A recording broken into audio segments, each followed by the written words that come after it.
Welcome back to Get Control of Magic the Gathering. It's Joey again. Do a little EDH deck tech. Go over Sram today. Sram Senior Edificer. Pretty cool. We didn't go tribal dwarves, but we are going to be doing a lot of equipment.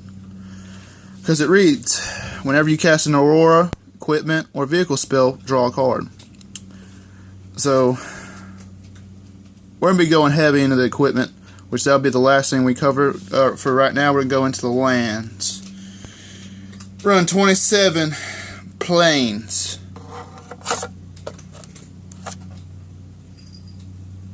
Got 27 plains. Of course, we're going to have the secluded steep to, if we have enough lands, we can just, cycle it and draw a card. Because we're going to be drawing lots of cards with our equipment and Sram. We're going to run the tower.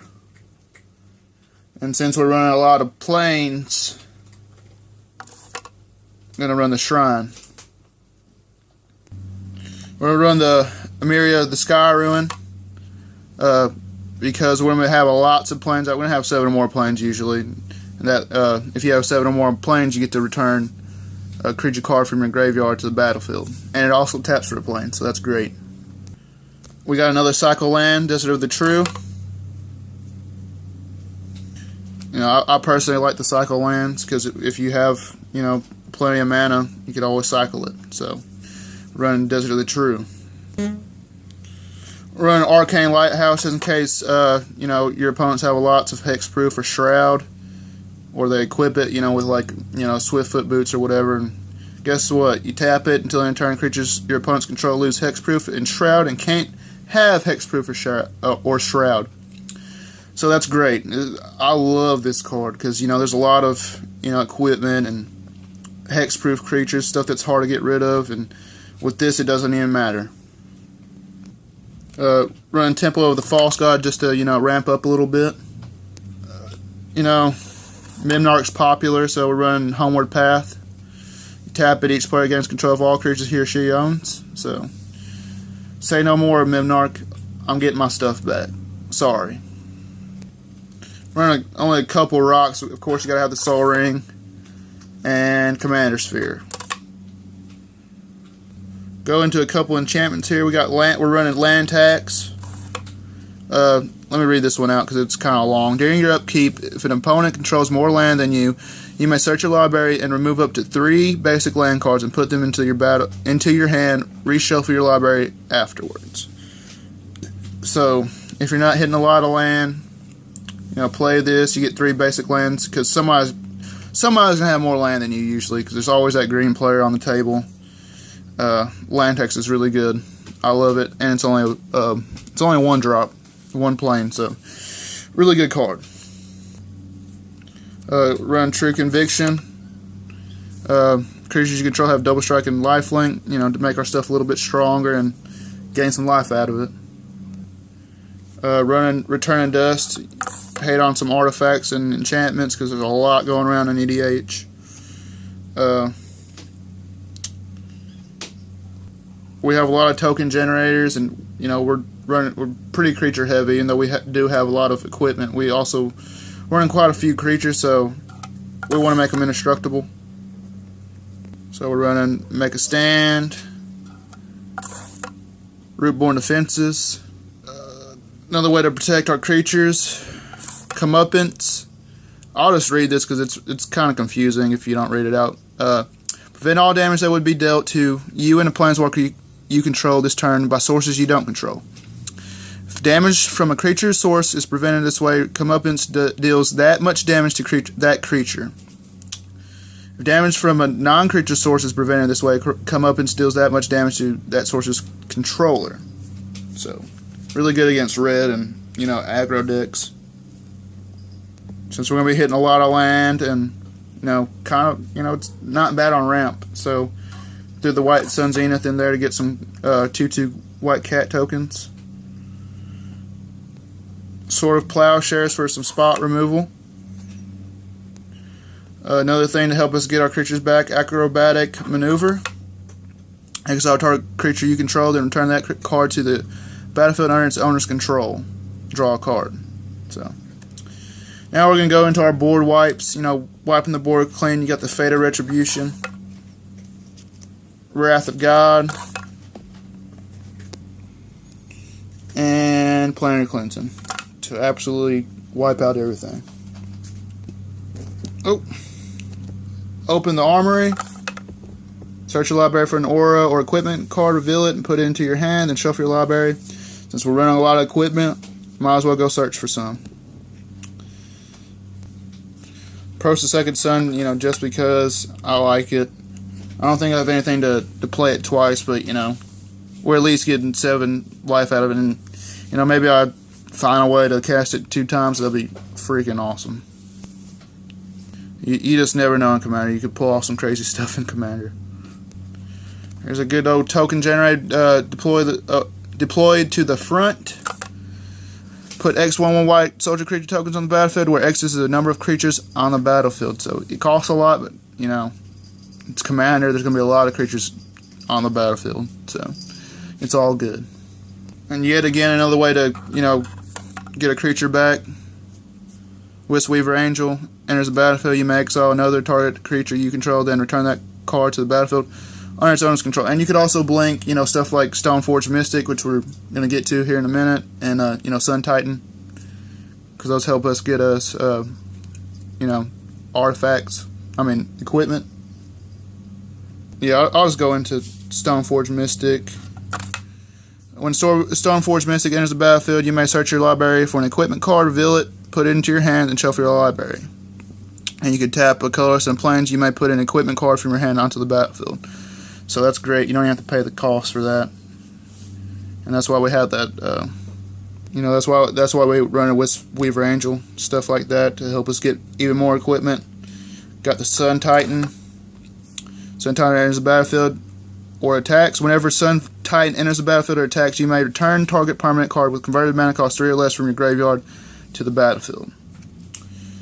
And we also have Flicker and Wisp. When it enters the battlefield, exile another target permanent, return that card to the battlefield under its owner's control. So we could, you know, keep on, you know, blinking Sun Titan, Stoneforge, getting a lot of equipment and, you know, doing work with it. Mentor of the Meek to help us draw some cards. Pure Steel Paladin help us draw some cards because we're running a lot of equipment. And it makes your equipment Cheerios. So if you have, you know, 3 or more artifacts, equip cost 0. It's freaking awesome. Pure Steel Paladin's a beast in this deck. You're also going to want to attach a lot of equipment to Kimba here, because she reads at the beginning of your upkeep, put a 2/2 white cat creature token on the battlefield for each equipment attached to Kimba. She's a 2/4, but she gets huge. And I got a glare. Sorry about that. It's probably been there for a minute. I didn't even freaking notice. So she gets huge with the equipment, and you get to put some 2/2 white cats. So, yeah, that's actually a secondary commander in here. Sarah Avatar, because, you know, we're going to have, it's commander, you're going to have a lot of life usually. And we have ways to gain life, and, you know, by the time you cast her, you're probably going to be at 30, 20, maybe 20, but she's going to be big no matter what, and hard to deal with. Angel of the Dire Hour to help us remove some attacking creatures. Sunblast Angel to destroy some creatures. All attack creatures. Core Duelist is, you know, pretty much to say he has double strike, because we're going to attach some equipment to him, make him a little bit stronger, and he's going to have double strike then. Core Sanctificers, we're going to kick it, and if it was kicked, whenever Core Sanctificers enters the battlefield, if it was kicked, destroy target artifact or enchantment. So some good artifact and enchantment removal there.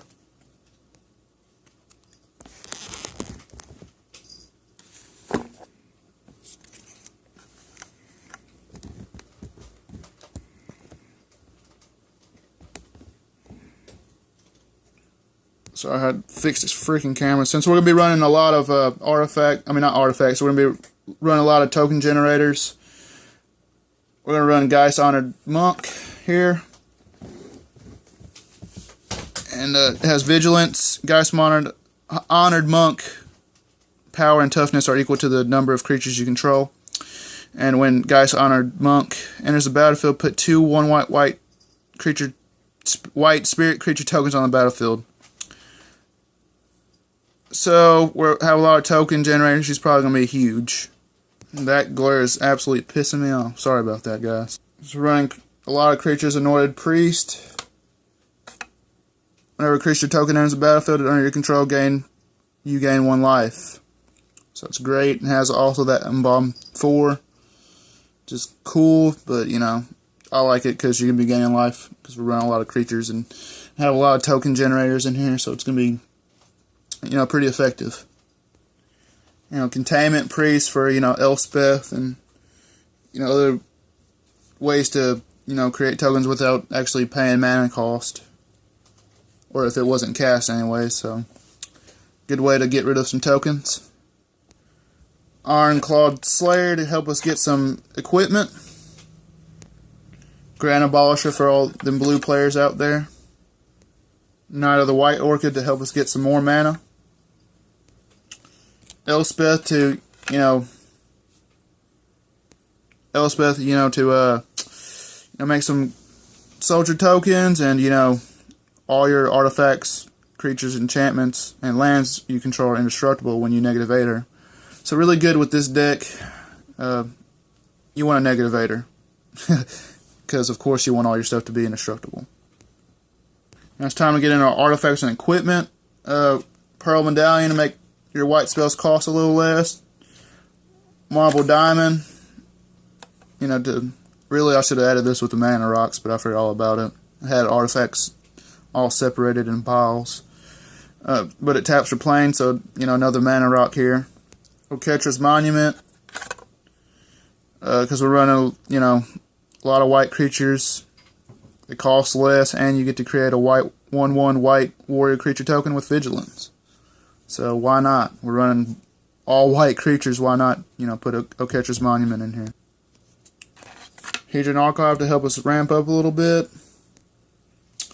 Swiftfoot Boots and Lightning Greaves to help protect some creatures of ours. Sword of Fire and Ice. Because why not have protection from red and blue? And it gets stronger. So why not? Sword of Body and Mind. Because why not have protection from green and blue and make it bigger? Bone Horde. Because we have a lot of couple blow-ups, but, you know, there's always going to be that control player that's blowing up the board anyway, so this can get huge. Skull Clamp, because we have a lot of these tokens here.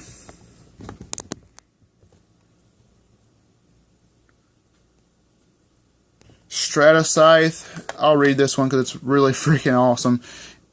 Imprint, when Stratascythe enters the battlefield, search your library for a land card, exile it, then shuffle your library.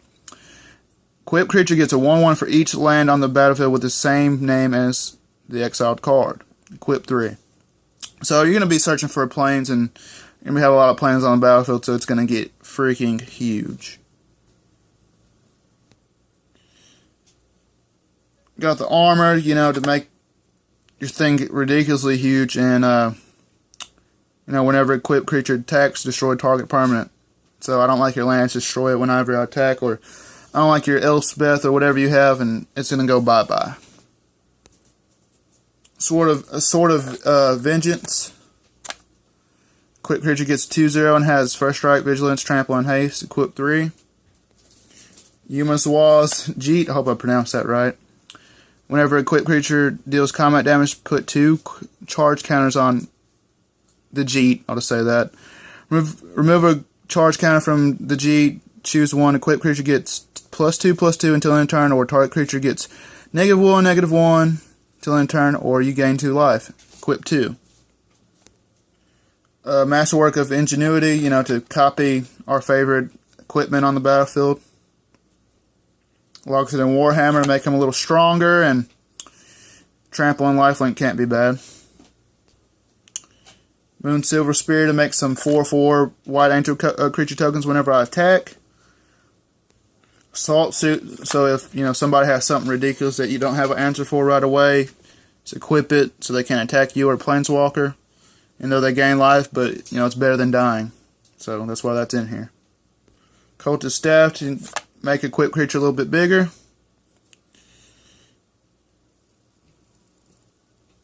Home Kophis, I think that's how you pronounce it. Equipped creature gets a +1/+1, equip 1, so it makes your stuff a little bit bigger. Again, Strider Harness to make your stuff a little bit bigger and haste. Cathar's Shield to make your stuff a little bit beefier and vigilance. Truth Face Sensor gets a 1/1 and has vigilance, and we're going to have some humans, so it gets an additional +1/0. Equip 2. Now we're getting to some Auroras. We're not running a lot of Auroras, but we're going to go over them real quick. Iona's Blessing. Iona's Blessing, enchant creature gets 2/2 and has vigilance and can block an additional creature, so it's really good. Gift of Immortality, you know, to make your stuff immortal. Pretty explanatory, self-explanatory there. Let you guys read that for a second. Don't feel like reading all of that. Indestructibility, of course, to make one of your permanents indestructible. Marshal's Anthem, to multi-kick it and get quite a few creatures back. It's really good. You know, there's going to be some board wipes going on and some other shenanigans, some, you know, removal. So you want a way to get your stuff back. And last but not least, I forgot to mention this earlier. Nahiri. She's also a secondary commander in this deck. And, you know, if you don't have something to remove her, it could be really, really bad for you. That's all I got for Sram. I do appreciate everybody watching. This weekend I'm getting a camera, getting my computer set up. I'm going to have some editing software. So all this crappy, you know, quality videos is going away soon. I do promise you guys that. And I'm going to get some editing software this weekend, like I said. Hopefully make these videos a little bit more entertaining. Again, I do appreciate you guys watching. Please comment on anything you guys want to see, or, you know, some advice that you could give me. I do appreciate y'all watching. Y'all have a very blessed day, and God bless.